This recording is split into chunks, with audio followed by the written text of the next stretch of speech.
ദുരന്തം. എന്താണ് അതിനെക്കുറിച്ച് പറയേണ്ടതെന്ന് അറിഞ്ഞുകൂടാ.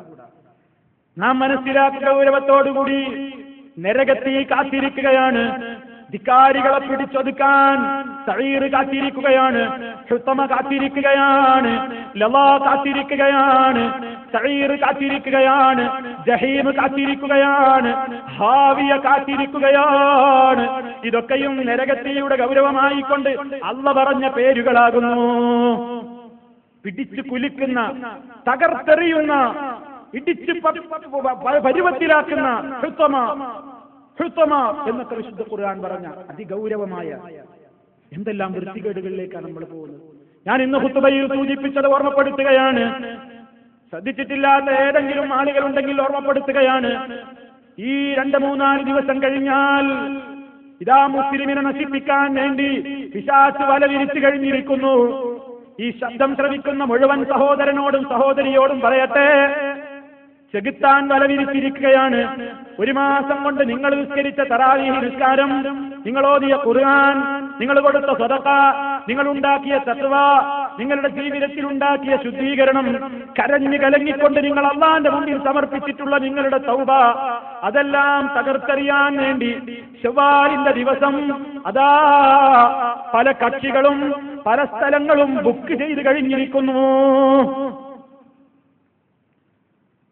സിനിമാ സ്റ്റാറുകൾ എത്തിത്തുടങ്ങി, നടീനടന്മാരുടെ വരവായി, ഗായകന്മാരുടെ കൂലം കുത്തി വഴുക്കായി.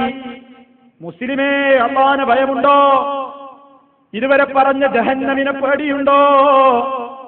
കത്തിയാളുന്ന നരകത്തിയുടെ ഒരംശത്തിന്റെ ചൂടെങ്കിലും സഹിക്കാൻ എനിക്കും നിങ്ങൾക്കുമാകുമോ?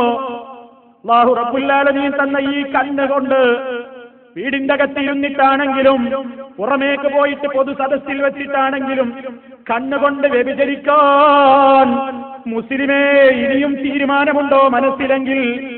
ഇനിയും ആ തീരുമാനം ബാക്കിയുണ്ടെങ്കിൽ എത്ര കൊല്ലമായി നമ്മൾ ഇത് കേൾക്കുന്നു? മുസ്ലിമേ, നമുക്ക് മുസ്ലിമേതാവ് നമ്മളോട് നിരോധിച്ച സംഗതിയാണ് സംഗീതോപകരണങ്ങൾ ഉപയോഗപ്പെടുത്തൽ. ആ മ്യൂസിക്കുകളുടെ പാട്ടുകൾ കേട്ടിട്ട്, സിനിമകൾ കണ്ടിട്ട്, സീരിയലുകളുടെ പിന്നാലെ പോയിട്ട്, ഗായികമാരുടെ മുമ്പിൽ പോയി ഇരുന്ന് കൊടുത്തിട്ട്, ആട്ടക്കാരികളുടെ മുമ്പിൽ പോയിട്ട് ഹറാമായവരുടെ ശരീരത്തിന്റെ ഭാഗങ്ങൾ കണ്ണുകൾ കൊണ്ട് നക്കി തുടക്കുന്ന, കണ്ണുകൾ കൊണ്ട് കൊത്തി വലിക്കുന്ന ഹറാമിന്റെ സംഗീതങ്ങൾ അള്ള തന്ന ഈ കാതുകൊണ്ട് കേൾക്കുന്ന ഏത് പാർട്ടിക്കാരനുണ്ടോ, ഏത് രാഷ്ട്രീയക്കാരനാവട്ടെ, ഏത് ഗ്രൂപ്പുകാരനാവട്ടെ, ഏത് സംഘടനക്കാരനാവട്ടെ, ആരാവട്ടെ, പൊന്നാര മുസ്ലിമേ, ആ വേദികളിലേക്ക് പോയി കൊടുക്കരുത്. ഇസ്ലാമിസ്റ്റുകളെന്ന് പറയുന്നവര് പോലും മുഴുനീള പെണ്ണിന്റെ ചിത്രം കൊടുക്കുകയാണ്, ആട്ടക്കാരികളുടെ ചിത്രം കൊടുക്കുകയാണ്, പാട്ടുകാരികളുടെ നഗ്നമായ തുടുത്ത മേനിയുടെ ഫോട്ടോ തങ്ങളുടെ സർക്കുലേഷൻ വർദ്ധിപ്പിക്കാൻ വേണ്ടി നാണമില്ലാതെ, പടച്ചവനെ പേടിയില്ലാതെ ഇസ്ലാമിന്റെ പേര് വികൃതമാക്കാൻ ഈ പവിത്രമായ റമദാൻ ശരീഫിന്റെ രാവുകളിലും പകലുകളിലുമൊക്കെ മുസ്ലിമിന്റെ വീട്ടിൽ വരുന്ന പത്രത്തിലതാ മുഴുനീളൻ പെണ്ണിന്റെ ഔറത്ത് മറക്കാത്ത ചിത്രമല്ലേ കാണുന്നത്? അത് നോക്കിക്കൊണ്ട് കണ്ണുകൾ കൊണ്ട് വ്യഭിചരിക്കുന്ന ആയിരക്കണക്കിന് വായനക്കാരന്റെ പാപത്തിന്റെ ഭാരമേൽക്കാൻ ഈ പാർട്ടിക്കാരുണ്ടാകുമോ പരലോകത്ത്? ഇവരുണ്ടാകുമോ പരലോകത്ത്? അതൊന്നും വലിയ കുഴപ്പമില്ല. ഈ കാലഘട്ടത്തിൽ പത്രപ്രവർത്തനം എന്ന് പറഞ്ഞാൽ, ജേർണലിസം എന്ന് പറഞ്ഞാൽ അതൊക്കെ കുറച്ച് പഠിക്കാനുണ്ട്. പിന്നെ ഔറത്ത് മറക്കണ പെണ്ണിനെ കൊടുത്താൽ പിന്നെ ജ്വല്ലറിയിലെ പരസ്യം ശരിയാവും. ഔറത്ത് മറക്കണ പെണ്ണിനെ കൊടുത്തു കഴിഞ്ഞാൽ എല്ലാം മറക്കം ഒന്നുമില്ലാത്തൊരു പെണ്ണിനെ കാണിച്ചാൽ പിന്നെ പർദ്ദ ചെലവാകും. വസ്ത്രം ശരിയാകുമോ? എന്താ ന്യായീകരണങ്ങൾ? ഒരു മ്യൂസിക് കേട്ടു വിചാരിച്ച് ലോകം ഇടിഞ്ഞു വീഴുമോ? പെണ്ണൊന്നും ശരിയായ നിലക്കല്ലാതെ ലൂസില്ലാത്ത വസ്ത്രം ധരിച്ച്, ടൈറ്റായിട്ട് വസ്ത്രം ധരിച്ച് പുറത്തിറങ്ങിയാൽ ഇടിഞ്ഞു പൊളിഞ്ഞു വീഴുമോ? എന്തൊക്കെയാ പരിഹാസങ്ങൾ, എന്തൊക്കെയാണ് ചോദ്യങ്ങൾ? ചോദ്യങ്ങളൊക്കെ അള്ളാഹിനോടാണ് ചോദിക്കേണ്ടത്. നാഥനാ നമ്മളോട് പറയുന്നത്, ഞാൻ തന്നതാണ് കണ്ണ് കേട്ടോ, അലം നജഅൽ ലഹു ഐനൈൻ, നാം അവന് 2 കണ്ണുകൾ കൊടുത്തിട്ടില്ലയോ? നാം കൊടുത്തതാനാ പറയുന്നത്. അള്ള തന്ന സാധനമാണ്. സാധനം തന്ന ഉടമയ്ക്ക് ഇഷ്ടമില്ലാതെ തന്ന സാധനം ഉപയോഗിക്കാൻ പറ്റുമോ? ഞാനൊരാളുടെ കയ്യിൽ ഒരു സാധനം ഏൽപ്പിച്ചു, സമയമാകുമ്പോ തിരിച്ചു തരാൻ എനിക്ക് വെറുപ്പുള്ള സംഗതിക്ക് അയാളത് ഉപയോഗപ്പെടുത്തി എന്നറിഞ്ഞാൽ ഞാൻ സഹിക്കുമോ? നിങ്ങൾ സഹിക്കുമോ? അല്ലാഹു റബ്ബുൽ ആലമീൻ തന്നതാണ് ഈ 2 കണ്ണുകൾ. ഈ 2 കണ്ണുകൊണ്ട് ഇനിയും ന്യായീകരണം പറഞ്ഞിട്ട് സിനിമയുടെ ആളാവാനും സീരിയലുകളുടെ ആളാവാനും അത് കണ്ട് രസിക്കാനും ചൊവ്വാലിന്റെ പെരുന്നാളിന്റെ ഇശൽ സന്ധ്യകളിൽ പോയിട്ടിരിക്കാനും ടിക്കറ്റ് കിട്ടിയിട്ടാണെങ്കിലും കിട്ടാതെയാണെങ്കിലും അതിനെ സംഘടിപ്പിക്കാൻ വേണ്ടിയിട്ടാണെങ്കിലും അതിന്റെ ഒത്താശക്കാരനായിട്ടാണെങ്കിലും ആരായിട്ടാണെങ്കിലും മുസ്ലിമേ ഒരു മാസക്കാലം കൊണ്ട് അധ്വാനിച്ച അധ്വാനത്തെ ഒരൊറ്റ നിമിഷം കൊണ്ട് തകർക്കാനാണ് തീരുമാനമെങ്കിൽ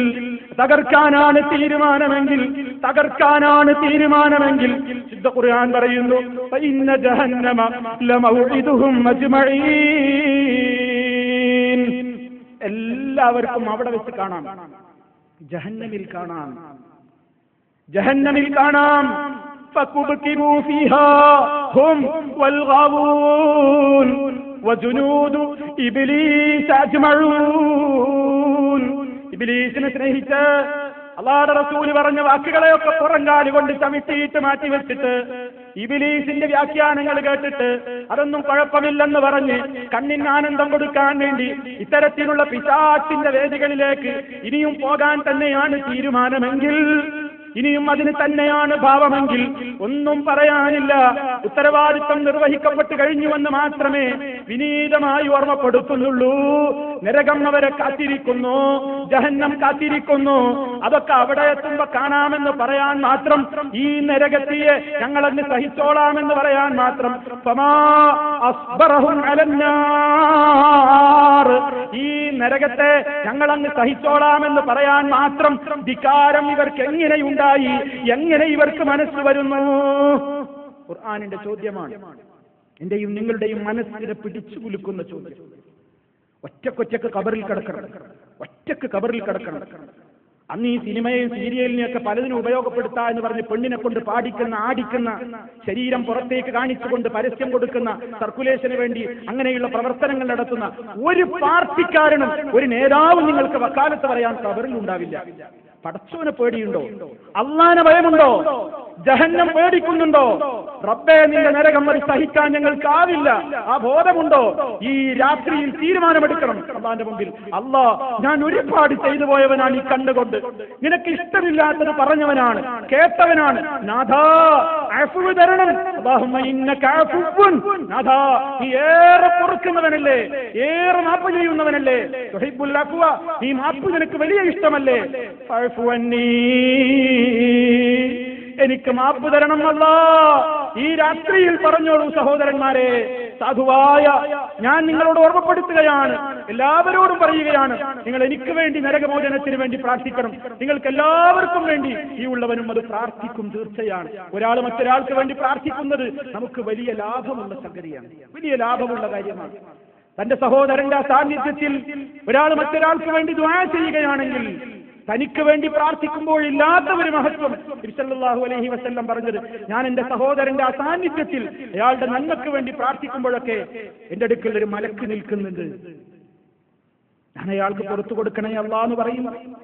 അല്ലാഹ് അയാളെ നരകത്തിൽ നിന്ന് രക്ഷിക്കണേ എന്ന് പറയുമ്പോൾ, അല്ലാഹു അയാൾക്ക് ഇൽമു വർദ്ധിപ്പിക്കണേ എന്ന് പറയുമ്പോൾ, ഈമാൻ വർദ്ധിപ്പിച്ചു കൊടുക്കണേ എന്ന് പറയുമ്പോൾ, നല്ല അന്ത്യം നൽകണേ എന്ന് പറയുമ്പോൾ, ആരോഗ്യം നൽകണേ എന്ന് പറയുമ്പോൾ, സുഖം നൽകണേ എന്ന് പറയുമ്പോ അതാ മലക്ക് പറയുന്നു ആമീൻ ആമീൻ വലക ബിമിസ്ൽ, നിനക്കും അതുപോലെ അല്ലാഹു തരട്ടെ, നിനക്കും അതുപോലെ അല്ലാഹു തരട്ടെ എന്ന് പറയുന്ന ഒരു വലിയ കാര്യം.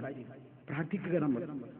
സഹോദരന്മാരെ, സാധുവായ എന്റെ വിവരണം കൊണ്ട് ജഹന്നമിന്റെ വിവരണം പൂർത്തിയായിട്ടില്ല, അത് പൂർത്തിയാക്കാനുമാവില്ല. പക്ഷേ നമ്മളൊന്ന് മനസ്സിലാക്കുക, ഇത്രയൊക്കെ പോരെ, ഇത്രയൊക്കെ പോരെ.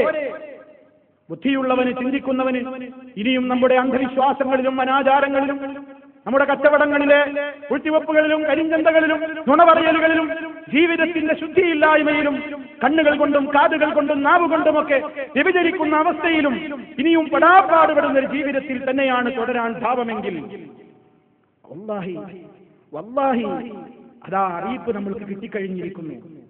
അറിയുള്ളവനും അറിയാത്തവനും സമമാകുമോ? ഖുൽ, നബിയെ ചോദിക്കൂ, ഹൽ യസ്തവി അല്ലദീന യഅലമൂന ഹൽ യസ്തവി അല്ലദീന യഅലമൂന, അറിവുള്ളവരും അറിവില്ലാത്തവരും സമമാകുമോ? ഖുർആൻ ചോദിച്ചു. മുന്നറിയിപ്പുകൾ കിട്ടിയിട്ട് അതിനെ അവഗണിക്കുന്നവനേക്കാൾ കടുത്ത അക്രമി ആരാണ്? ഫമൻ അദ്ലം മിമ്മൻ ദുക്കിറ ബിആയാതി റബ്ബിഹി സുമ്മ അഅറദ അൻഹാ. ഉത്ബോധനങ്ങൾ കിട്ടിയിട്ടും അതൊക്കെ അവഗണിച്ച് തള്ളിക്കളയുന്നവനേക്കാൾ കടുത്ത അക്രമിയാരുണ്ട്? അതുകൊണ്ട് സഹോദരന്മാരെ, ഇനി ഞാൻ സുദീർഘമായി സംസാരിക്കുന്നില്ല. ഈ പുണ്യമായ രാത്രിയിൽ ജഹന്നമിനെ പറ്റി ഇത്രയും നേരം പറഞ്ഞത്, ഇന്ന് നേരം പുലരുവോളം ഈ ഓർമ്മകളുമായി ജഹന്നമിൽ നിന്ന് അള്ളാഹുവോട് കാവൽ ചോദിക്കുക എന്ന ഉദ്ദേശത്തിന് വേണ്ടിയാണ്. നിങ്ങൾക്കറിയാത്തതൊന്നും ഞാൻ പറഞ്ഞിട്ടില്ല, നിങ്ങളാരും ഇതുവരെ കേൾക്കാത്തതൊന്നും ഞാൻ പറഞ്ഞിട്ടില്ല. ഞാൻ ഇന്ന് ഈ വിഷയം തെരഞ്ഞെടുത്തത് തന്നെ പുണ്യമേറിയ ഈ രാവിലെത്തുമ്പോ ഈ നീറുന്ന ഓർമ്മകളുമായി ഇന്ന് പുലരുവോളം നമുക്ക് പ്രാർത്ഥിക്കാനാവണം, നമ്മുടെ മനസ്സിലുണ്ടാകണം, അല്ലാ ഈ കഠിന കഠോരമായ ജഹന്നമിൽ നീ ഞങ്ങൾ ഉൾപ്പെടുത്തരുതേ എന്ന്. വരും ദിവസങ്ങളിലും നമുക്കത് പ്രേരകമാവണം. അതിനു വേണ്ടിയാണ് ചുരുങ്ങിയ വാക്കുകൾ നിങ്ങളുടെ ശ്രദ്ധയിൽപ്പെടുത്തിയത്. റഹ്മൻറഹീമായ നാഥ, ജഹന്നമിൽ നിന്ന് ഞങ്ങൾ രക്ഷിക്കണം റബ്ബുരാനെ. റബ്ബന സ്രിഫ് അന്നാ അദാബ ജഹന്നം ഇന്ന അദാബഹാ കാന ഗറാമ ഇന്നഹാ സാഅത് മുസ്തഖറ മഖാമ. اللهم اجرنا من النار، اللهم اجرنا من النار، اللهم اجرنا واجر والدينا من النار. ربنا اغفر لنا ولاخواننا الذين سبقونا بالايمان ولا تجعل في قلوبنا غلا للذين امنوا ربنا انك رؤوف رحيم. توفنا مسلمين والحقنا بالصالحين والحمد لله رب العالمين.